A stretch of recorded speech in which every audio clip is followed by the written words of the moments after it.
आज यहां पर इस प्लेटफॉर्म पर कुछ ऐसा होने वाला है जो आज से पहले यहां पर पहले कभी नहीं हुआ है।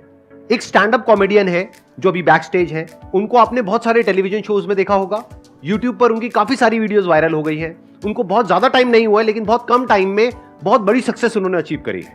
Let's give an energetic and warm welcome to the one and only Haseeb Khan.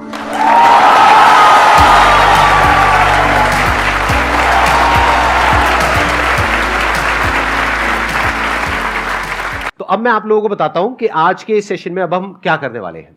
अभी आपने इनको लाइव परफॉर्म करते हुए देखा, कितने लोगों को मजा आया?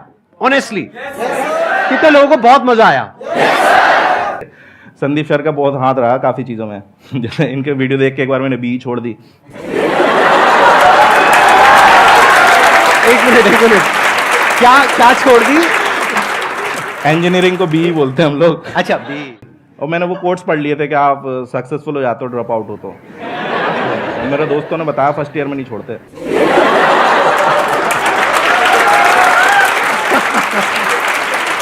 अच्छा, आप कॉलेज ड्रॉप आउट हो? हाँ, मैं दो कॉलेज से निकला हूँ।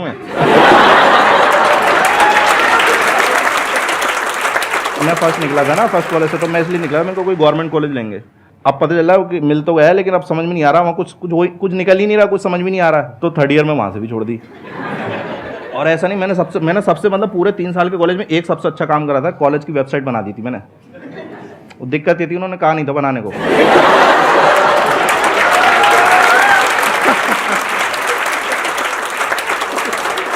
वो बदतमीजी को कराया कि ये क्या तरीका है, डायरेक्टर की फोटो की जगह तुम्हारी फोटो क्यों है? ये क्या डायरेक्टर मैसेज में वाहियात बातें लिखी हुई है कि don't study too hard, just fall for rich girls and money will come from their fathers bank account.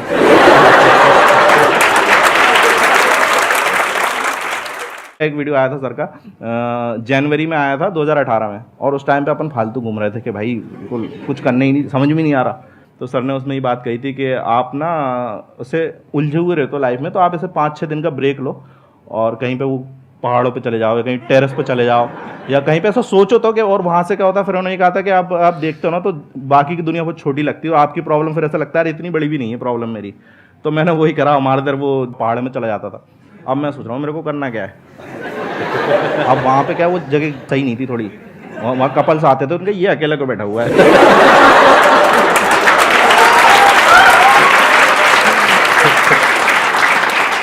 और मैं अपना सोच रहा हूँ मुझे करना क्या है। फिर मेरे को ध्यान आया, मेरे को ना स्टेज पे चढ़ के माइक पे कुछ भी बोलने में मज़ा आता है, लेकिन अब स्टेज से रिलेटेड, माइक से रिलेटेड बहुत सारी चीज़ें होती हैं। गाना भी गा सकते हो आप, कुछ भी कर सकते हो। फिर मेरे को ये लगा नहीं, वो फील भी चाहिए कि मैं कोई बात करता हूँ ना, कोई हंसता है तो मज़ा आता है कि नहीं मैंने हंसाया इस बंदे को। तो ये दोनों से कनेक्शन हो रहा था स्टैंड अप कॉमेडी का। और फिर मेरा ये था कि जब मैं अच्छा करने लगा ना स्टैंड अप कॉमेडी में, तो मेरे को शुरू में पता चल जाता आपको जनता के रिएक्शन से। 5-6 महीने में मेरे को पता लगने लगा था कि मैं ये ऑडियंस में इससे ज़्यादा ऑडियंस में अच्छा करने लगा था। और जब लोग आके बोलते हैं ना कि भाई तेरे ये जोक बहुत मस्त था, मज़ा आया, भाई तू करते रहे, तो वो उससे किक मिलती कि हाँ यार आगे करना है। तो मेरे को फिर ये था कि मैंने कहा यार ये चीज़ की स्टार्टिंग सर के वीडियो से हुई थी, तो एक बार इनको थैंक यू बोलना है। तो उसमें फिर ये भी था कि सर का ये रहता है कि मुझसे कोई मिल तो सकता नहीं चाह के। तो मैंने कहा यार अब देखते हैं कभी मिलना होगा तो मेरे को थैंक यू बोलना था सर। आपको उस वीडियो से सच बताऊँ मेरा बहुत फ़ायदा हुआ है। वो वीडियो मैंने देखा था और उसके बाद से मैं स्टैंड अप कॉमेडी में तो आ गया, और मेरे हिसाब से मैं ठीक ठाक कर रहा हूँ। बहुत अच्छा कर रहे हैं। वो होता है ना कि कई बार आपको किक मिलती है, आपको बहुत जगह से ऐसे फटकार मिलती है ना। तो अब मैं क्या था, फालतू था, तो फालतू में आदमी प्यार में पड़ ही जाता है। हाँ, तो एक हमारे मोहल्ले में एक बंदी थी, मैं उस पर ट्राई मार रहा था, तो उसने भाई साहब रिजेक्ट कर दिया। और उसने ये बोल दिया कि यार तुम्हारे में और मेरे में ना ज़मीन आसमान का फ़र्क है, ऐसा बोल के रिजेक्ट कर दिया। तो मैंने फिर एक वो मिला, गुस्सा आया, और प्लस सर का वीडियो देखा। वो दोनों का कॉम्बिनेशन इतना बड़ा कि फ़र्क तो रहने दिया, ज़मीन आसमान बदल दिया अपन ने। क्या बात है।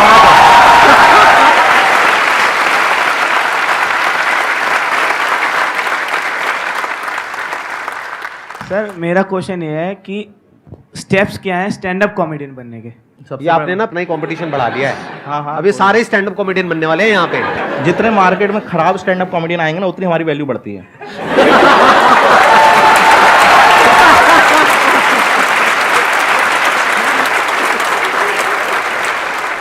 वो एक मीम है ना, गजब बेइज्जती है।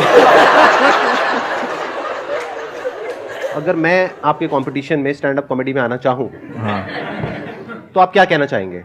सर आइए सर, और हमें मज़ा आएगा क्योंकि मुझे पता है स्टैंड अप कॉमेडी की रियलिटी।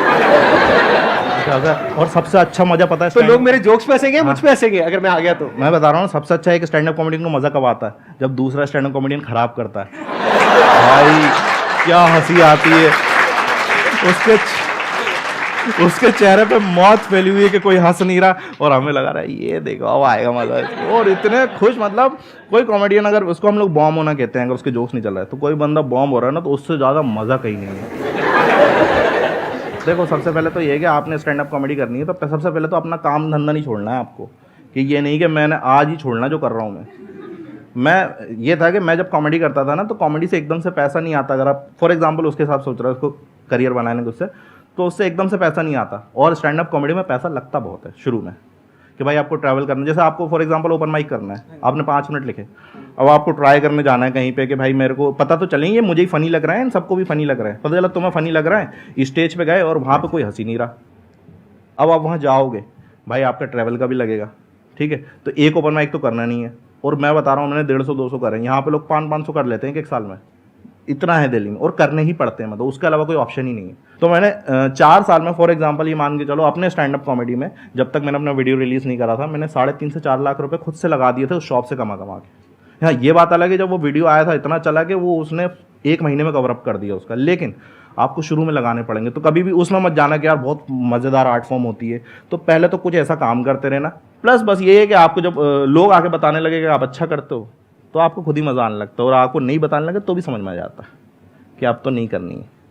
तो कहीं कहीं पे कुछ चीज़ों को छोड़ना भी पड़ता है। कुछ मैंने स्टैंड अप कॉमेडी से 4-4, 5-5, 6-6 साल से कर रहे हैं, उनको जोक तो आज भी हंसी नहीं आ रही, लेकिन वो जस्ट बिकॉज कि नहीं मोटिवेटेड रहना, अपना करियर बिगाड़ लेना। अरे कहीं कहीं समझ भी जाओ, थोड़ा रहम भी तो करो ऑडियंस पे। मेरे से एक बंदा बहुत पूछता था कि भाई कॉमेडी करनी है, मैं उसको समझा रहा हूँ और वो समझ ही नहीं रहा। मैं कह रहा हूँ ऐसा ऐसा कर ले, कह रहे ये तो पता है मेरे को, आप तो ये बताओ, फिर दूसरा ये तो पता। और वो 6-3 महीना उसको ऐसा समझाया ना कि वो कॉमेडी छोड़ के केक बनाता है आजकल।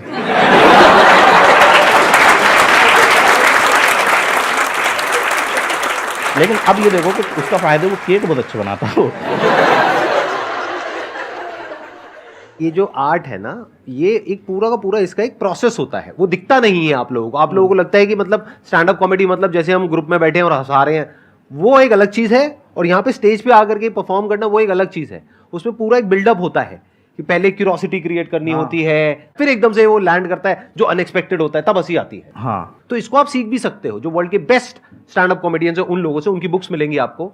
मैंने तो पढ़ी थी एक बुक, जैसे नाम ले सकते हैं बुक का क्या? हाँ हाँ प्लीज प्लीज। हाँ, एक कॉमेडी बाइबल करके जूडी कार्टर की, तो वो बुक पढ़ी थी मैंने, शुरू में ही ले ली थी। मेरे को ये था कि क्योंकि मैं वो था ना, मैं भोपाल से हूँ, तो मैं खराब कर रहा हूँ, तो मुझे जिनसे पूछना है मुझसे भी खराब कर रहे हैं।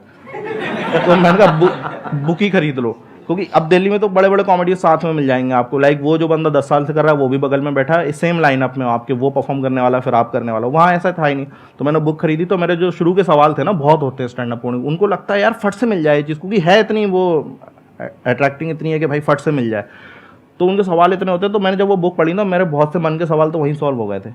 और एक टाइम के बाद बुक छोड़नी भी पड़ती है कि नहीं, बुक जैसे संदीप सर बोलते हैं ना, मेरे वीडियो देखो और एक टाइम के बाद छोड़ भी दो, तो सेम चीज़ बुक के साथ भी है। ये नहीं आप बुक में लग गए तो फिर आपने सीखने के बाद आप वो एडिक्ट ही हो गया, पता चला वो जूडी काटर ही बन गए पूरे के पूरे। राइट, तो वो नहीं करना, अपना भी तो लाना है। तो एक टाइम के बाद मैंने वो बुक पढ़ना भी छोड़ दी। मैंने फिर वो जो जिसको बताया था मैंने केक बनाना सिखाया था, उसको बेच दी वो। ये ऑन द स्पॉट बनाया ना आपने जोक? हाँ नहीं, ये रियलिटी भी है। अरे कहाँ नहीं यार, वो क्या होता है कि आप करते रहो ना, तो ऑन द स्पॉट बहुत सी चीज़ें बन जाती हैं, तो मज़ा भी आता है कई बार करते करते। ऑन द स्पॉट में एक अलग फ्लेवर आता है, लेकिन वो ये वो करते करते आ जाएगा आपको। तो मैंने वो बुक पढ़ी और उसके बाद छोड़ दी, और उसके बाद फिर मैंने अपना उसमें डाला कि भाई मेरा यूनिकनेस क्या है, तो फिर वो चीज़ आया। फिर अब मैंने वो बुक दोबारा खरीदी जब मेरे को लग रहा है कि कुछ और टेक्निकलिटीज़ हैं। आप किसी भी बुक को दोबारा पढ़ो, पहले से ज़्यादा समझ में आता है। तो आपको उस क्वेश्चन का आंसर तो मिल ही गया होगा जो आपने पूछा था, जो नहीं पूछा था उसका भी मिल गया होगा। ये इनकी खास बात है। मेरी यार थोड़ी दिक्कत यही है कि मैं बहुत बोलने लगता हूँ। तो अरे बहुत अच्छा बोल रहे हो आप। हाँ। Sir, I want to ask what is good sense of humor? देखो सबसे पहले तो यही चीज़ है कि भाई अपनी रियलिटी कभी मत छुपाओ।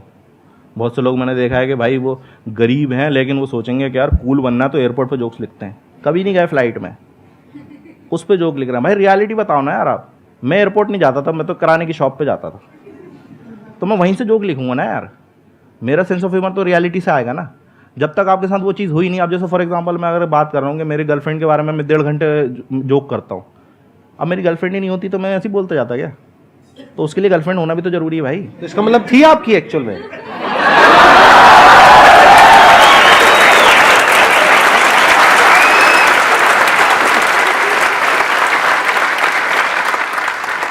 कहाँ थे अपन? हाँ, तो वो वही, हाँ तो जो उसके साथ हरकत हुई ना, अब उसके साथ जैसे घूम रहा हो बंदी के साथ ऐसे ही होता है, आप घूमने जा रहे हो तो अजीब अजीब हरकत। अब क्योंकि मेरे साथ वही है, मेरे जब भी मैं इतना डिमोटिवेट हो जाता था, मेरे को पता था, मेरे को ऐसा लगने लगा था एक टाइम के बाद कि प्रपोज का मतलब ना ही होता है। और मैं तैयार रहता था उसके लिए कि ना होगी तो क्या करना है, संदीप महेश्वरी के वीडियो देखने हैं।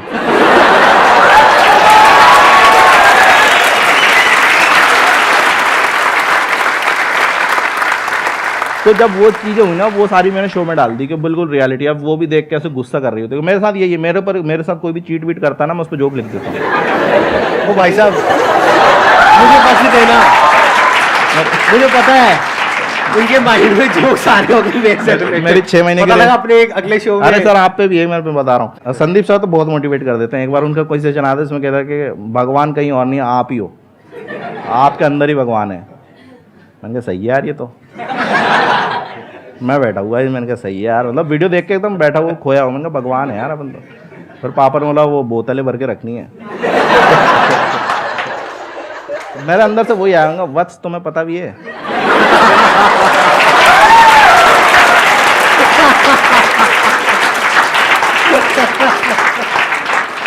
कि तुम किससे बातें कर रहे हो। उस दिन मुझे पता चला जो बड़ा वाला लठ होता है ना, वो एड़ी पे बहुत जोर का लगता है।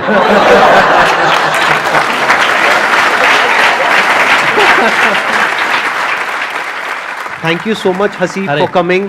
It means a lot to me and to everybody in the audience. हम सबको आपसे बहुत कुछ सीखने को मिला और मजा तो आया ही आया। मजा आया नहीं आया? यस और नो? तो आगे भी ऐसे ही मजा आता रहेगा। अलग अलग गेस्ट आएंगे यहाँ पर। मेरे को ऐसे मिल के थैंक यू बोलना था, मेरे को ये नहीं पता था मैं गेस्ट ही आ जाऊंगा, तो मेरे को बहुत अच्छा लग रहा है। Thank you so much.